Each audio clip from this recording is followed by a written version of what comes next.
In other news tonight, reports of growing concern among the ranks of the Bermuda Police Service over what are being described as worrying practices on the part of the BPS's management, including alleged questionable hiring and inaction on clear breaches. Sources tell Zbm News members of the Bermuda Police Service are not happy with the manner in which certain matters are being dealt with by the top brass. Among the issues highlighted, the reported pending departure of Deputy Commissioner Michael Jackman. Word is that could happen as early as March of next year, but officers complain there is as yet no succession plan in place to deal with the Deputy Commissioner's departure whenever it might come. But according to a spokesman for the service, Mr. Jackman has not announced his intention to retire, so the question is speculative at the moment. If the time comes, he adds, His Excellency the Governor will announce plans for filling the Deputy Commissioner's post. Now, there are also complaints about the methods used to hire a British national as a member of the service. Our source claims the individual was hired but then put on hold pending the receipt of his spousal letter. Officers say the British national was hired when there are fully qualified and capable Bermudians who were bypassed.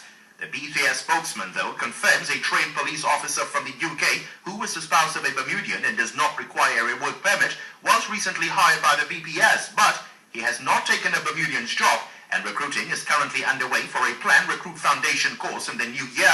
Officers are also taking issue with the purported absence of one of their own during a trial stemming from the seizure of a significant quantity of drugs.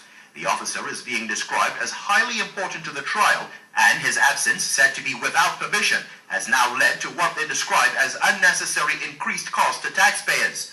The BPS spokesman would say only that an officer is under investigation for being absent from a recent drug trial, and accordingly, no further comment can be made about this internal matter. There are also concerns being expressed about the number of police officers said to be on extended sick or other leave. When asked about this, the spokesman responded that the BPS is very concerned about absenteeism, both from a financial perspective and, more importantly, from a welfare perspective. The BPS, he adds, is working closely with the Public Service Commission and the Staff Medical Board to help get officers back to work as quickly as possible. Officers say that the furlough day situation, combined with sick leave vacation and other time off, is having a troubling impact on staffing, with some watches at times having only one officer on duty. In response to this claim, the BPS spokesperson telling Zbm News furlough days are affecting the organization in the same manner as the whole of government, but they are being managed.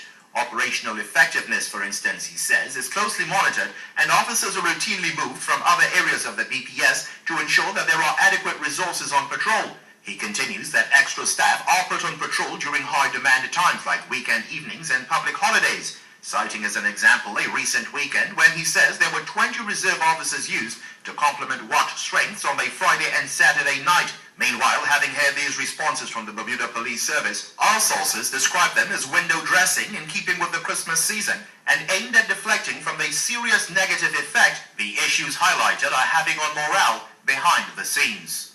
And time now to take a look at tonight's weather.